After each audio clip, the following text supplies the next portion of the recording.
Hello friends, स्वागत आहे तुमचे पुन्हा एकदा एका नवीन व्हिडिओमध्ये. तर आजच्या व्हिडिओमध्ये आपण 28 साईजचे कटोरी ब्लाउजचे पूर्ण कटिंग बघणार आहे. तर इथे बघा, या प्रकारचे 2 ब्लाउज पीस आलेले आहे कस्टमरचे शिवायला. तर आपण याच्यापैकी एक ब्लॅक कलरचा जो ब्लाउज पीस आहे त्याची आपण पूर्ण कटिंग बघणार आहे. तर व्हिडिओ शेवटपर्यंत नक्की बघा. पूर्ण स्टेप बाय स्टेप मी पूर्ण ब्लाउजची कटिंग तुम्हाला दाखवणार आहे. तर इथे बघा, आता मी सरळ बाजूनेच ब्लाउजची कटिंग करत आहे, कारण की उलट्या बाजूने मार्किंग बरोबर ओळखूच येत नाहीये. तर मी इथे सरळ बाजूनेच कटिंग करत आहे. तर हे ब्लाउज मापाला आलेले आहे इथे. तर याच ब्लाउज वरून आपल्याला माप घ्यायचं आहे आणि पूर्ण ब्लाउजची कटिंग करायची आहे. तर खूप छोटी साईज आहे ही, एकदम 28 साईज म्हटलं तर एकदम छोटी साईज आहे. तर इथे बघा, या प्रकारे गळा सुद्धा डीप आहे. तर आता इथे ब्लाउज अशा प्रकारे आपल्याला ठेवून घ्यायचं आहे आणि इथे उंचीचं माप आणि गळ्याचं माप पूर्ण आपल्याला मोजून घ्यायचं आहे. तर इथे बघा, छातीचा चौथा भाग फक्त 7 इंच येत आहे. आता शोल्डर पासून टेप ठेवून घ्यायचा आहे आपल्याला असा, आणि पूर्ण उंची मोजून घ्यायची आहे. तर इथे बघा, 12 इंच येत आहे. थोडीशी कमी आहे, पण इथे आपण 12 इंच घेणार आहे. आता जे खालचं गळ्याची जी पट्टी आहे कमरेची तयार, ती 3.5 इंच आहे.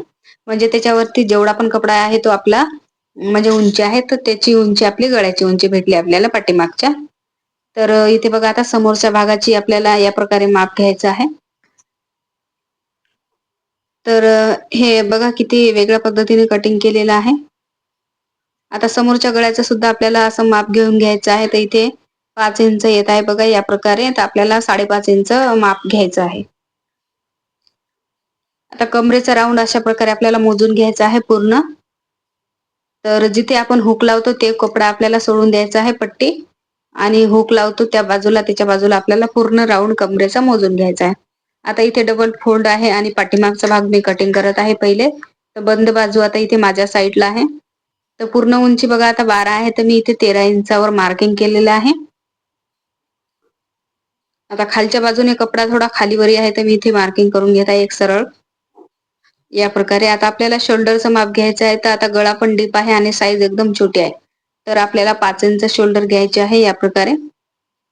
आणि आर्महोल सुद्धा इथे 5 इंचच घ्यायचे आहे, कारण साईज खूप लहान आहे.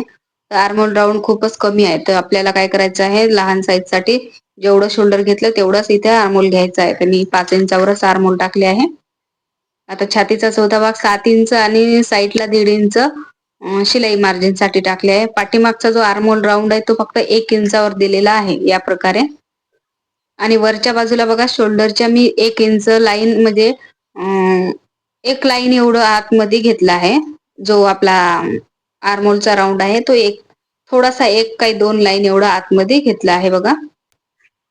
तर गळा रुंदी इथे मी 2.25 इंच घेतली आहे. आणि खालच्या बाजूने बघा, इथे मी आता 3.5 इंच तयार पट्टी पाहिजे आहे, तर त्याच्यामध्ये 1.25 इंच वाढवून वरच्या बाजूला मार्किंग केले आहे. आणि या प्रकारे आपल्या गळ्याचा बॉक्स तयार झालेला आहे. आता इथे या प्रकारे षटकोन टाईप आपल्याला इथे शेप द्यायचा आहे, पंचकोनी म्हणतो आपण त्याला. तर या प्रकारे आपल्याला इथे असा गळा कट करायचा आहे. आता हे कपड्यावर खूप फ्लावर असल्यामुळे इथे कसं मार्किंग बरोबर ओळखू नाही येत आहे. आता कमर आपली 22 इंच आहे, तर 22 इंचचा चौथा भाग इथे फक्त 5.5 इंच येत आहे. तर 5.5 इंचावर मार्किंग केलं आहे. आणि मागील टक्ससाठी 1 इंच आणि 1.5 इंच शिलाईसाठी असं साईडला मार्जिन घेऊन मी जो कमरेचा भाग आहे तो सुद्धा इथे आखून घेतला आहे. आता जसं मार्किंग आहे तसंच इथे आपल्याला कट करून घ्यायचं आहे. तर बघा, आता मी हा पाठीमागचा भाग कट केलेला आहे या प्रकारे. आता आपल्याला समोरचा भाग कट करायचा आहे. तर मी इथे पहिले बघून घेत आहे कोणत्या बाजूने व्यवस्थित बसेल.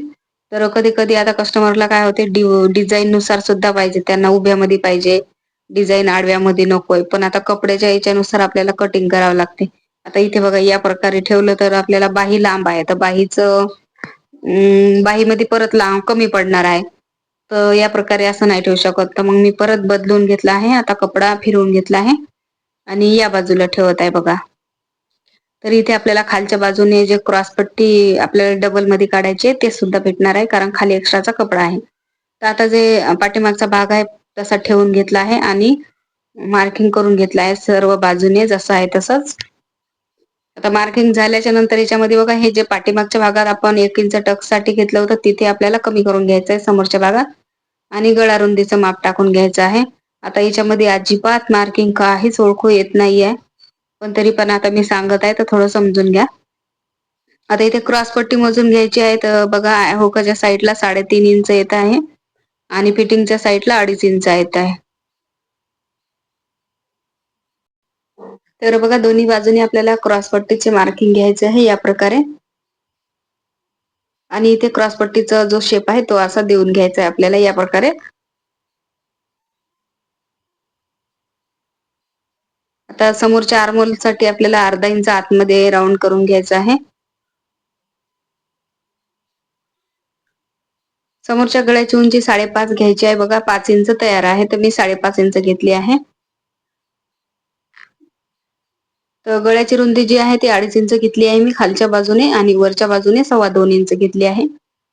तर अशा प्रकारे बघा समोरच्या गळ्याचं सुद्धा इथे मार्किंग झालेलं आहे. आता 1 इंच वर असं मार्किंग करून घ्यायचं आपल्याला कटोरीचा शेप देण्यासाठी. कटोरीचा भाग मोजून घ्यायचा इथे 4.25 इंच कटोरीचा भाग येत आहे बघा या प्रकारे. तर 4.25 इंचावर मार्किंग करायचं आहे आपल्याला आणि असा कटोरीचा शेप देऊन घ्यायचा आहे या प्रकारे. आता इथे मार्किंगच दिसत नाही. आता माझ्याकडे दुसरा व्हिडिओ पण नाहीये अपलोड करायला, तर प्लीज थोडं समजून घ्याल. तर बघा आता इथे जसं मार्किंग आहे तसंच इथे मी कट करत आहे.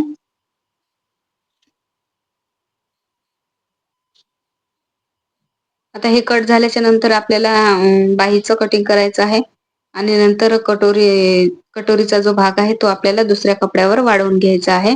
आता लहान साईज आहे तर मी ते डायरेक्ट कपड्यावरच कटिंग केलं आहे. जर मोठे साईजचं ब्लाउज असेल तर पहिले आपल्याला पेपर कटिंग करायचं आहे आणि नंतर आपल्याला असं जे पेपर पॅटर्न आहे ते ठेवून कटिंग करायचे आहे कपडा पूर्ण. आता इथे बघा क्रॉस पट्टी आपल्याला सिंगल म्हणजे बिना अस्तरचा ब्लाउज आहे तर मी इथे डबल मध्ये लावणार आहे. तर जेवढं मार्किंग केलेलं होतं क्रॉस पट्टीसाठी बघा खालच्या बाजूने, तर तसं मी डबल फोल्ड मध्ये पूर्ण कपडा ओढून घेतला आहे या प्रकारे आणि डबल मध्ये आता इथे आपले क्रॉस पट्टी तयार झालेली आहे. आता बघा हे कटोरीचा भाग आपल्याला कट करून घ्यायचा आहे. आता इथे थोडासा शेप जास्त वाटत होता मला, तो इथे कट करून घेतला आहे मी. आता आपण हे बघा बाहीचं कटिंग करून घेऊयात पहिले. तर बरोबर आता थोडं जास्त भागावर जेवढा म्हणजे कपडा आहे तेवढ्या भागावर आपल्याला इथे फोल्ड करून घ्यायचं आहे अशा प्रकारे कपडा. आणि इथे बाहीचं कशा प्रकारे माप घ्यायचं आहे ते बघा लक्ष देऊन. आता मी डायरेक्ट बाहीच जो बाही आहे आपली याची तयार ब्लाऊजची तेच ठेवून दाखवत आहे आणि थोडस इथे कॅमेरा माझा वर गेला आहे म्हणजे कट झाला आहे थोडासा व्हिडिओ. तर इथे काय केलं आहे मी, जे बाहीचा दंडगेर आहे त्या बाजूने बघा 1 इंच आता फोल्डिंग साठी लागणार आहे आपल्याला. सिंपल ब्लाऊज आहे तर दंडगेराला ते 1 इंच मार्किंग वरी सोडून दिलं आहे बघा मार्जिन. आणि तिथे बघा आता दंडगेराचं माप टाकलं आहे तर ते जे ब्लाऊज तयार आहे त्याची बाही ठेवली आहे इथे बरोबर. आणि या प्रकारे बघा कॅप हाईट जिथे आहे म्हणजे आपला आर्मोल राऊंड तिथे मी असं 1/2 इंच वाढवून घेतलाय बघा. शिलाईचं जेवढं आहे तेवढं एक्झॅक्ट कपडा ठेवून घेतला आहे आणि बाजूने 1/2 इंच वाढवून घेतलाय आणि वरच्या बाजूला सुद्धा उंचीमध्ये जेवढं आहे तेवढं घेतलंय आणि थोडंसं शिलाईसाठी वाढवून घेतलाय. आता या प्रकारे आपल्याला शेप देऊन घ्यायचा आहे बाईचा. तर याला कोणती कॅप हाईट मोजण्याची गरज नाही लागत आणि काही उंचीची गरज नाही. जेवढी आपली बाही आहे तेवढी अॅक्युरेट येणार आहे. फक्त आपल्याला शिलाईसाठी एक्स्ट्राचं घ्यायचं आहे. तर ही गोष्ट लक्षात ठेवायची आहे.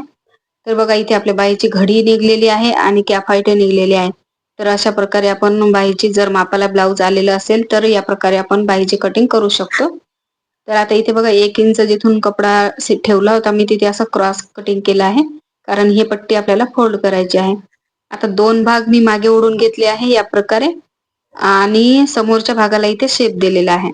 तर ही पद्धत मला खूपच सोपी वाटते. तर तुम्ही कोणत्या पद्धतीने करता शेप देता नक्की सांगा. तर मला तर ही खूप पद्धत आवडते कारण याने काय होतं अजिबात शेप आपला चुकत नाहीये आणि बरोबर येतो. आता इथे बघा जो कपडा आहे आपला इथे आपल्याला कटोरीचा भाग ठेवून घ्यायचा आहे. असा तिरकस मध्ये ठेवायचा आहे आणि बघायचं बाजूला सर्व बाजूने आपल्याला एक्स्ट्राचा कपडा शिल्लक असला पाहिजे कारण की आपल्याला वाढून घ्यायचे आहे कटोरीचा भाग. आता जसं मार्किंग म्हणजे जसा जो कटोरीचा भाग आहे तसा ठेवून घ्यायचा, मार्किंग करून घ्यायचं आणि नंतर वाढवून घ्यायचा आहे.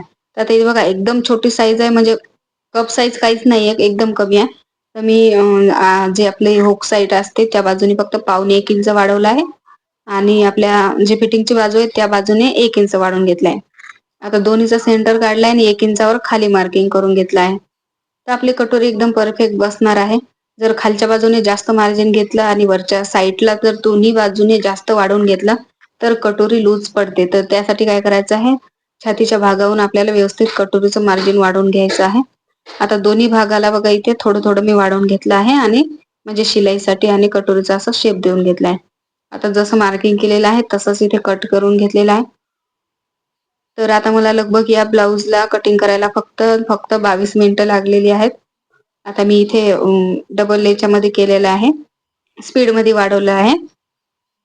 पण मला इथे 22 मिनिटं लागलेले आहेत ब्लाऊज कटिंगला एवढ्या.